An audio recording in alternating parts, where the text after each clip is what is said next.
అప్పుల బాధలు వెంటాడుతున్నాయా? అయితే 6 JVR వారి జాతిరత్నాలు ధరించండి.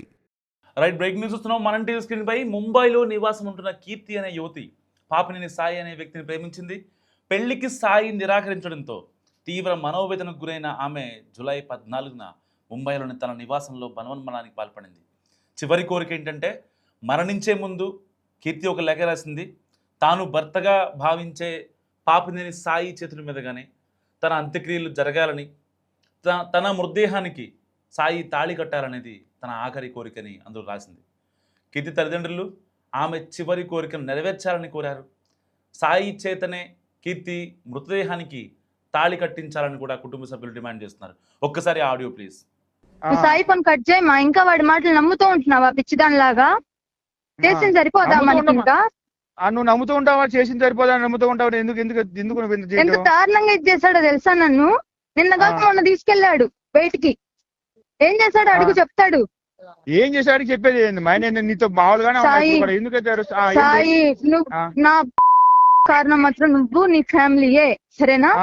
నువ్వు సాయి, నువ్వు నీ ఫ్యామిలీయే. ఏ విధంగా చేసుకుంటావో చెప్పు. నువ్వు అసలు నాకు ఇంకొద్దు నీ బతుకు. బామ్మో, నువ్వు ఇంత ఏమన్నావు? నువ్వు ఓదార్చడానికి వచ్చావా? ఏ అప్పుడప్పుడు మేము బాధపడిద్ది కదా. చెప్పేది అప్పుడప్పుడు మేము బాధపడిద్ది కదా. మీ అన్నోళ్ళు వెళ్తారు కదా ఓదార్చడానికి, అలానే ఓదార్చి వస్తారా నీలాగా? నువ్వు నాకు చేసినట్టే ఓదారుస్తారా మెన్నోళ్ళు కూడా? మిమ్మకి నాకు సమాధానం చెప్పు. నువ్వు నాకు సమాధానం చెప్పు, నేను చెప్తాను. అంటే అన్ని దాచుకొని నువ్వు చేసే మోసాలకి అన్ని సాయి ఒకటి నేను ఎక్కడున్నానో కూడా వాళ్ళు కనుక్కోలేరు. ఒకటి ఓకేనా? నా నీ ఫ్యామిలీయే కారణం, సరేనా? మా అమ్మ మా నాన్నకి మక్కుంది, సరేనా? నీ ఫ్యామిలీ కుక్క బతుకు దారుణంగా తెస్తారు చూడు నన్ను మోసం చేసినందుకు. ఏమన్నాడు మీ మామ? ఏమన్నాడు మీ మామయ్య వాళ్ళు? ఏమంటున్నారు? నేను అమ్మాయి పెట్టేసుకొచ్చాను, నేను ఉండాల్సిన ప్లేస్ లో ఇంకొక అమ్మాయిని మమ్మాయి అంటే నాకు ఎలా ఉండిద్ది? ఈ రకంగా నువ్వు చేసావు, ఈ రకంగా నేను ఎందుకన్నా? నేను ఎందుకు చేయాలి? నీ కొంపలోకి ఎందుకు రావాలి? నీ కొంపలోకి వస్తే నేను నీలాగే తయారవుతా, అందరిని మోసం చేసేదానిలాగా. మరి ఇప్పుడు ఇలాగా మాట్లాడుతున్నప్పుడు మీ బతుకులు అవి, మీ అందరి బతుకులు అవి. మీ అందరికి ఏం కావాలంటే అమ్మాయిలు కావాలి. అమ్మాయిలు ఎంతమంది చేసామా జీవితంలో, ఈ జన్మలో ఎంతమందిని చేసామా అని మీ మామయ్య వాళ్ళకి నీకు మీరు అంతా ఒక ఇదన్నమాట. చూడు, మాట్లాడితే కరెక్ట్ కాదు. నేను దీనికన్నా దారుణంగా మాట్లాడతా, ఎందుకంటే నువ్వు నన్ను దీనికన్నా దారుణంగా మోసం చేసావు. నువ్వు నన్ను నేను ఇప్పుడు ఎవడు మోసం చేశాడు? నిన్ను ఏమన్నావు? నువ్వు నన్ను దోషించడానికి వచ్చావా? నువ్వు ఒక్క విషయం విను. చెప్పలేదు కదా, నేను చెప్పలేదు. సాయి, నేను అమృతకి ప్రతిదీ షేర్ చేసా, ప్రతి ఫోటోలు షేర్ చేసా అమ్మాయికి. చూడు నీ బతుకు, అమ్మాయి పెళ్లి చేసుకుని నిన్ను కాదని, ఎందుకంటే అమ్మాయికి నువ్వు కావాలి, సరేనా? మీరు చేసుకుంటారు, మీకంటే సిగ్గు లేని బతుకులు, వాళ్ళవి కూడా అవే బతుకులు అనుకుంటా. ఒక ఆడపిల్ల అంటే వాళ్ళు కూడా కాదయ్యా అని కూడా అనట్లా. వాళ్ళు మీరు మాట్లాడరని అంటున్నారు. వాళ్ళ బతుకులేందో ఆలోచించుకో ఒకసారి. వాళ్ళకేం కావాలో ఆలోచించుకో. నేను అంటాను, నువ్వు పక్కన వాళ్ళ కోసమే నన్ను వద్దనుకుంటున్నావు. నేను పక్కన వాళ్ళు కాకుండా నిన్నెందుకు అంటాను? నేను చెప్పానా నీకు? నాకు అవన్నీ అనవసరం సాయి. నా నువ్వే, అది మాత్రం పక్కా 100%. ఎవ్వరూ లేరు. నువ్వు మీ మామయ్య వాళ్ళు మేమే.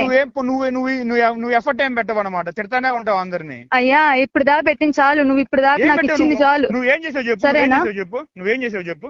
మర్యాదగా మీ మామయ్యని నా ఫోన్ ఎత్తమను. మర్యాదగా మీ మామయ్యని నా ఫోన్ ఎత్తమను. నువ్వు ఏం చేసావో చెప్పు. మీ మామయ్యని ఫోన్ ఎత్తమంటావా లేదా ఒకటి చెప్పు. నేను చెప్తాలేగా, నువ్వేం చేసావో చెప్పు. ఏం ఎఫర్ట్ పెట్టావు చెప్పు. ఏం ఎఫర్ట్ పెట్టు? మా అమ్మ నాన్న మా నాన్న నేను ఇంటికి పంపించేసా. ఏ రోజైనా నా దానికోసం నేను మా నాన్న ఏమన్నా కావాలని అడిగానా? నీకు తెలిసినంత ఇదిలో నేనేం చెప్పాను చెప్పు. ఎంతమంది వచ్చారు మాట్లాడారు? చిన్న బాబాయ్ ఏ రోజైనా మా చిన్న బాబాయ్ రాటం చూసావా నువ్వు? ఏ బావగారు వస్తారు సాయి? ఏ బావగారు వస్తారు? ఒక్క విషయం, వచ్చారు మాట అయిపోయింది. నువ్వు నోరు నిన్నేం చెప్పి పంపా? బయటకు వెళ్ళిపోండి అన్నావు నువ్వు. బయటకు వెళ్ళిపోండి అని వాళ్ళు అన్నప్పుడు నువ్వేం చేసావు? వినండి అనలేదు కదా కనీసం. ఆగమని అనలేదా నేను? అడుగు, మీకు చిన్న పాపని చేయబడుకుని ఆపలేదా? అడుగు సాయి, అన్ని నాకు అనవసరం సాయి. సాయి సాయి, నువ్వు ఈ నాటకాలన్నీ ఆపు సాయి, ఓకేనా? అమ్మా అసలు అబ్బాయి ఫోన్, అసలు అబ్బాయితో మాట్లాడు మాకు. నువ్వు ఫోన్ కట్ చేయముందు అబ్బాయిది. కట్ చేస్తున్నా. నాది కట్ చేయండి, మీరే కట్ చేయండి. స్వాతి దాంట్లో ఉంది, నాకు జాతకారుగా. సోషల్ మీడియాలో పరిచయం ఒక నిండు ప్రాణాన్ని బలి తీసుకుంది. తన భర్తగా భావించిన వ్యక్తికి మరో యువతితో నిశ్చితార్థం జరిగిందని మనోవేదనకు గురైన ఒక సాఫ్ట్వేర్ ఉద్యోగి ఆత్మహత్యకు పాల్పడింది. పాపినేని సాయి సుమంత్, కీర్తి అనే ఇద్దరికి సోషల్ మీడియా ద్వారా పరిచయం ఏర్పడింది. సుమంత్ దుబాయ్లోని ఒక ప్రైవేట్ సంస్థలో పనిచేస్తుండగా కీర్తి బాంబేలోని ఒక ఐటీ కంపెనీలో ఉద్యోగం చేస్తుంది. వీరి పరిచయం కాస్త ప్రేమగా మారింది. గత 8 ఏళ్లుగా ప్రేమించుకుంటున్న వీరిద్దరూ త్వరలోనే వివాహం చేసుకోవాలని కూడా అనుకున్నారు. అయితే కీర్తికి తెలియకుండా సుమంత్ మరో యువతిని నిశ్చితార్థం చేసుకున్నారు. సో ఈ విషయమై కీర్తి అతను నిలదీయగా సుమంత్ నిర్లక్ష్యంగా సమాధానం చెప్పాడు. దాంతో తీవ్ర మనోవేదనకు గురైన కీర్తి ఆత్మహత్య చేసుకుంది. తనువు చాలించే ముందు ఆమె ఒక లేఖ రాసింది. తాను భర్తగా భావించే సాయి సుమంత్ చేతుల మీదుగానే తన అంత్యక్రియలు నిర్వహించాలన్నదే తన ఆఖరి కోరికని ఆ లేఖలో పేర్కొంది కీర్తి. సో కీర్తి మరణానంతరం ఆ మృతదేహాన్ని ప్రకాశం జిల్లా టంగుటూరు మండలం పొందూరులోని సాయి నివాసానికి తీసుకొచ్చారు. సో చనిపోయిన కీర్తి మెడలో సాయి తాళి కట్టాలని, ఆమె అంత్యక్రియలను అతడే జరపాలని బాధితుల తల్లిదండ్రులు, బంధువులు అక్కడ ఆందోళన దిగారు. అయితే ఈ క్రమంలో సాయి సుమంత్ తల్లిదండ్రులు కీర్తి కుటుంబ సభ్యులను బెదిరించి ఇంటికి తాళం వేసి అక్కడి నుంచి పరారయ్యారు. సమాచారం అందుకున్న పోలీసులు సంఘటనా స్థలానికి చేరుకున్నారు. బాధిత కుటుంబ సభ్యుల ఫిర్యాదు మేరకు కేసు నమోదు చేసుకుని పోలీసులు దర్యాప్తు స్టార్ట్ చేశారు. బాంబేలో నివాసం ఉంటున్న కీర్తి ఒక ఎంఎన్సీ కంపెనీలో సాఫ్ట్వేర్గా వర్క్ చేస్తుంది. గత కొద్ది రోజులుగా సోషల్ మీడియాలో పరిచయమైన సాయితో, వీడికి సాయి కాదు నిజంగా వీడు ఒక్క సాయి అని చెప్పాలి. సో ఎందుకంటే ఆ అమ్మాయిని సోషల్ మీడియా ద్వారా ట్రాప్ చేశాడు. ట్రాప్ చేసిన తర్వాత సరే లేదు ఇక్కడితో ఆపేద్దాం అని, నిజంగా వీడు ప్లే బాయ్ కాబట్టి ఒక మాట ఇక్కడితో ఆపేద్దాం, ఇకపై నీకు నాకు సంబంధం లేదు, నాకు ఆల్రెడీ ఇంట్లో సంబంధాలు చూస్తున్నారు, సో ఎట్టి పరిస్థితుల్లో ఇక నాకు మెసేజ్ చేయకు, లేదంటే దూరంగా ఉండు, నేనే దూరంగా ఉంటాను అని అక్కడ నిజంగా ఫ్యాక్ట్ చెప్పుంటే చాలా బాగుండేది. అమ్మాయి చాలా హ్యాపీగా ఫీల్ అయ్యేది. నిజంగా ఆవిడ అంత అంటే మనసుకు తీసుకొని నన్ను మోసం చేశాడే అని బాధపడిపోయి ఇలా బలవన్మరణానికి పాల్పడిపోయి ఆ రూమ్లో విగత జీవిగా ఉండాల్సిన అవసరం నిజంగా కీర్తికి లేదు. కీర్తికి ఆల్మోస్ట్ పర్ మంత్ 1,50,000 రూపాయలు శాలరీ వస్తాయి, 1,50,000. తనకి తన మెయింటెనెన్సు, తన అయితే తన సర్వైవల్ కోసం డబ్బులు ఖర్చు పెట్టుకున్న తర్వాత కూడా 1,00,000 రూపాయలు మిగులుతాయి. వాళ్ళ ఇంటికి పంపిస్తుంది. మళ్ళీ ఒక్క రూపాయి కూడా తన దగ్గర ఉంచుకోదు, మొత్తం వాళ్ళ ఇంటికి పంపిస్తుంది. అల్లారి ముద్దుగా పెంచుకున్నారు ఆ అమ్మాయిని వాళ్ళ అమ్మ నాన్న. దాని కీర్తి ఒకటే వాళ్ళకి. సో ఇలాంటి నేపథ్యంలో అంటే ఆ అమ్మాయికి అంత ఫ్రీడమ్ ఇచ్చారు. ఆ అమ్మాయిని బయటికి వెళ్ళడానికి కూడా అంటే ఊరుగాని ఊర్లో, ఇప్పుడు మనకు తెలిసిందే కదా, మన తెలుగు రాష్ట్రాల్లో ప్రజలు అంటే వాళ్ళ కూతుర్ని ఒక ఊరుగాని ఊరికి పంపించాలంటే చాలా భయపడతారు.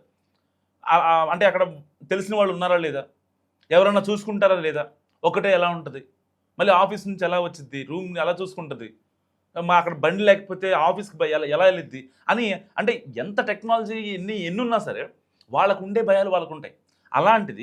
అలాంటి అమ్మాయిని ఊరుగాని ఊరిలో బాంబేలో అక్కడ ఉంచిన తర్వాత కూడా వీళ్ళు అంటే చీకు చింత లేకుండా ఉన్నారు. ఎందుకంటే తన మీద ఉన్న నమ్మకం కావచ్చు, తన మీద ఉన్న ఆ గౌరవం కావచ్చు, ఎలాంటి ఇబ్బంది పెట్టేవాళ్ళు కాదు. ఎప్పుడు ఇంట్లో వాళ్ళు కూడా ఎలాంటి అనుమానం పడేవాళ్ళు కాదు. ఎందుకంటే ఆల్రెడీ జాబ్ చేస్తుంది, తనకంటూ ఒక ఫేమ్ ఏర్పాటు చేసుకుంది. సో వాళ్ళ కంపెనీలు కూడా ఈ అమ్మాయి కీర్తి అంటే ఒక మంచి పర్ఫార్మర్ అనే ఒక పేరు సంపాదించుకుంది. సో అలాంటి అమ్మాయి తప్పు చేస్తుందని నిజంగా ఏ తల్లిదండ్రి కూడా అనుకోరు. ఇక్కడ అమ్మాయి తప్పు చేయలేదు, తప్పుడు మనిషిని నమ్మింది. ఆ అమ్మాయి తప్పు చేస్తే వేరేలా ఉండేది. ఆ అమ్మాయి తప్పు చేయలేదు, ఒక తప్పుడు నా కొడుకుని, ఒక తప్పుడు మనిషిని ఆ అమ్మాయి నమ్మటం వల్ల నిజంగా ఇవాళ ఆ అమ్మాయి విగత జీవిగా 4 గోడల మధ్యగా ఆ అమ్మాయి కనపడిందని చెప్పాలి. ఎందుకంటే వాస్తవానికి ఇలాంటి కేసుల్లో చాలామంది ఆ అమ్మాయి దగ్గర ఎంతో కొంత డబ్బు, లేదంటే ఇంకేదన్నానో ఆ అమ్మాయిని పర్సనల్గా ఇది చేసుకోవడమో అలాంటివి కోరుకుంటూ ఉంటారు. కానీ వీడు మాత్రం చాలా స్ట్రాటజికల్గా ఆ అమ్మాయి మనసుతో ఆడుకున్నాడు. అంటే వీడికి బేసిక్గా ఆ అమ్మాయి వాడి కోసం ఆరాటపడేలా చేసుకున్నాడు అనమాట. చాలామంది ఏంటి వాళ్ళతో కొన్ని అవసరాలు కావచ్చు, లేదంటే ఫిజికల్ ఇంటిమేషన్ కావచ్చు, లేదంటే డబ్బులు కావచ్చు, ఇలాంటి వాటి కోసం చూస్తారు. వీడు మాత్రం చాలా స్ట్రాటజికల్గా చాలా డిఫరెంట్గా వెళ్ళాడు. ఆ అమ్మాయి మనసు మీద కొట్టాడు. అండ్ లాస్ట్ మినిట్లో కూడా ఎప్పుడైతే వాళ్ళ ఇంట్లో వాళ్ళు సంబంధాలు చూస్తున్నారో అప్పుడు కూడా కనీసం ఏం చెప్పలేదు అమ్మాయికి, కీర్తికి. దుబాయ్లో ఉంటున్న కనీసం ఇండియా వచ్చిన సంగతి కూడా చెప్పలేదు. ఏంటి నీ దుబాయ్ నెంబర్ పని చేయట్లేదు వాట్సాప్ నెంబర్ అని చెప్పి అప్పుడు మాట్లాడితే అప్పుడు చెప్పాడంట, లేదు నేను రీసెంట్గానే ఇండియా వచ్చాను, అనుకోకుండా వచ్చా, మా అమ్మ వాళ్ళు వచ్చి నన్ను తీసుకెళ్ళిపోయారని చెప్పాడంట. మీ అమ్మ వాళ్ళకి వీసా లేదు కదా అని చెప్తే వాళ్ళే తీసుకొని వచ్చారు, నాకేం సంబంధం, మరి కన్సల్టెన్సీతో మాట్లాడుకున్నారు, అసలు నాకేం తెలీదు, ఇంటికి వచ్చి చూస్తే ఇట్లా మొత్తం నిశ్చితార్థం అని చెప్పి మాట్లాడుకుంటున్నారు. ఈ అమ్మాయికి ఎలా తెలిసింది? వీడు చెప్పలా. వాడికి నిశ్చితార్థం జరిగిందని వాడి నోటితో వాడు చెప్పలేదు బయటికి. ఎవరో వీడిని ఇన్స్టాగ్రామ్లో కొలాబరేషన్ చేస్తే అక్కడ కనిపించిందంట వీడు వేరే అమ్మాయితో నిశ్చితార్థం చేసుకున్నటువంటి పిక్స్, ఏది అక్షంతలు వేసుకుంటూ ఉంటారు కదా, అలాంటి పిక్ కనపడటం ఒక్కసారిగా వీడికి మెసేజ్ చేసింది. సో అప్పటికే ఆ ఫోన్ స్విచ్ ఆఫ్, అండ్ ఆ దుబాయ్ నెంబర్ అయితే ఉందో దానికి వాట్సాప్ నెంబర్ కూడా తీస్తాడు. సో తీసేసిన తర్వాత ఆ ఇన్స్టాగ్రామ్లో మెసేజ్ పెట్టిన తర్వాత ఇక అలర్ట్ అయ్యాడు సాయి. ఏంటి, లేదు ఇదంతా కట్టు కదా, వాళ్ళు అనుకుంటున్నారు అంతే తప్ప నేనేం చేసుకోలేదంటే, నేను ఫొటోస్ చూశాను అని చెప్పి మాట్లాడిందంట. సో దాని తర్వాత చాలా నిర్లక్ష్యంగా సమాధానం చెప్పాడు. నీ సావు నువ్వు సావు, నాకు సంబంధం లేదు, నువ్వు ఏడైనా బతుకు, ఎలాగైనా ఉండు, నాకు సంబంధం లేదని చెప్పి ఆ ఒక చాట్కి సంబంధించినటువంటి డీటెయిల్స్ ఉన్నాయి. సో ఇలాంటి నేపథ్యంలో అమ్మాయికి ఏం చేయాలో అర్థం కాక అమ్మాయి చనిపోయింది. నిజంగా ఇలాంటి పిచ్చి నా కొడుకులు ఏం చేయాలి అసలు? అంటే ఒకరి మనసులతో ఆడుకునే స్వేచ్ఛ మీకు ఎవరిచ్చారు? నిజంగా ఆ అమ్మాయి వద్దు, ఇక్కడతో ఆపేద్దామని చెప్తే ఎంత బాగుండేది. ఇవాళ ఆ తల్లిదండ్రులు కంటికి రెప్పలా అమ్మాయిని చూసుకున్నారు, ఎంత బాధపడ్డారో వాళ్ళకి మాత్రమే తెలుసు కదా. మీరెందుకు మధ్యలో వచ్చి ఇంత పిచ్చి పిచ్చిగా చేసి, చేతికి వచ్చిన అమ్మాయి 1,00,000 సంపాదిస్తుంది, ఆ అమ్మాయి సర్వైవల్ చూసుకుంటుంది, ఆ అమ్మాయి కెరియర్ చూసుకుంటుంది, ప్రతిదీ ఆ అమ్మాయి చూసుకుంటుంది, ఇంట్లో వాళ్ళని కూడా ఆ అమ్మాయి చూసుకుంటుంది. ఇప్పుడు వాళ్ళు ఏమైపోవాలి? దిక్కులేని వాళ్ళు అయిపోవాలి కదా. ఆ అమ్మాయిని అంత బాగా చదివించి నిజంగా అమ్మాయి బంగారంలాగా ఉంది చూడటానికి. అంత అంటే బేసిక్గా బీటెక్ ఎంటెక్ చేసిన వాళ్ళ మైండ్ సెట్ ఎలా ఉంటే కొంచెం టెక్నికల్గా లాజికల్గా ఆలోచిస్తారు. ఈ ఎమోషన్స్ పరంగా కొంచెం పక్కన దూరంగా ఉండి ఫ్యామిలీ పరంగా ఎమోషన్స్ ఉంటారు, బయట వాళ్ళ పరంగా ఎమోషన్స్ ఉంటారు. సో మన అనుకున్న వాళ్ళ మీదే వాళ్ళ ఎమోషన్స్ ఉంటాయి. సో టెక్నికల్గా లాజికల్గా అదే కరెక్ట్ కూడా. అంటే ఎవరో వచ్చి నన్ను ఇది చేస్తారు, ఎవరో వచ్చి మాట్లాడతారు, ఎవరో వచ్చి నా మీద ప్రేమ చూపిస్తారు, నేను ఎప్పుడన్నా బాధల్లో లేకపోతే కోపంలో ఉంటే నన్ను ఓదారుస్తారు అని వాళ్ళు అనుకోరు. వాళ్ళకి వాళ్ళే సెల్ఫ్ హీల్ చేసుకుంటారనమాట. అలాంటి మెంటాలిటీ, లాజికల్ మెంటాలిటీ ఉంటుంది వీళ్ళలో. అలాంటి అమ్మాయి ఒక కార్పొరేట్ విమెన్, తనకి ఎంతో స్ట్రెస్ ఉంటుంది, ఇటు పక్కన ఒక పక్క ఫ్యామిలీ, అండ్ వీడు పెట్టే టార్చర్ ఎంత మానసిక క్షోభకు గురైందో అర్థం చేసుకోండి. చివరిగా రాసిన లేఖలో నిజంగా అసలు ఆ అమ్మాయి ఆ లెటర్ చదువుతుంటే ఎంతమంది ఏడ్చారో తెలుసా? నా శవానికి కూడా సాయినే తాళి కట్టాలని చెప్పి రాసింది. నిజంగా ఆ అమ్మాయి ఎంత ఆ మానసిక వేదనకు గురైంది అర్థం చేసుకోండి. నా శవానికి అంత్యక్రియలు చేయాల్సింది సాయినే, నన్ను కాదనుకున్నాడు, నా శవానికి తాళి కట్టాలని చెప్పి ఆ అమ్మాయి రాసిన లేఖ నిజంగా 2 తెలుగు రాష్ట్రాల్లో ఈ మాటలు ఎవరైతే వింటున్నారో వాళ్ళ కళ్ళల్లో నీళ్లు తిరుగుతున్నాయి లిటరల్గా. సో కట్ చేస్తే ఎప్పుడైతే ఆ అమ్మాయి డెడ్ బాడీ, ఆ అమ్మాయి చనిపోయిన తర్వాత ఇక్కడికి పొందూరుకు వచ్చిందో ఆ తర్వాత వెంటనే వీళ్ళంతా అలర్ట్ అయిపోయి ఊరిని ఖాళీ చేస్తారు. అప్పటికి ఆల్మోస్ట్ సమాచారం అందిపోయింది. అంటే వాడికి ఉండే స్లీపర్ సెల్స్ కూడా ఉన్నాయి కదా. ఎలాగైతే ఈ అమ్మాయి ఎవరో ట్యాగ్ చేస్తే వాడిని ఇన్స్టాగ్రామ్లో కొలాబ్ చేస్తే ఎలా చూసిందో పోస్ట్, వాడికి కూడా తెలిసిపోయింది ఆ అమ్మాయి చనిపోయిందని చెప్పి. ఫస్ట్ తెలిసింది ఆడికేనంట. ఆ తర్వాత వెంటనే అలర్ట్ అయిపోయాడు. అలర్ట్ అయిపోయి తన ఫోన్లో ఏ మెసేజ్లు ఉన్నాయి, మా ఇద్దరి మధ్య కాల్స్ ఏమున్నాయి, మళ్ళీ నార్మల్ కాల్ ఈ మధ్యలో మాట్లాడలేదు, వాట్సాప్ కాల్సే మాట్లాడాం అని వాడి ఫోన్లో ఉన్న డేటా మొత్తం అక్కడే చాట్స్ అన్నీ డిలీట్ చేసి, కాల్స్ అన్నీ డిలీట్ చేసి ఫ్యామిలీతో పాటు కట్టకట్టుకొని వెళ్ళిపోయాడు. ఊరు ఖాళీ చేసి వెళ్ళిపోయాడు, ఇల్లు కూడా ఖాళీ చేశాడు. అక్కడికి వెళ్ళిన తర్వాత ఆ అమ్మాయి డెడ్ బాడీ తీసుకొని వాళ్ళ ఫాదరు, వాళ్ళ మదరు, వాళ్ళ బంధువులు వాళ్ళంతా వాళ్ళ ఊరు మొత్తం కదిలింది.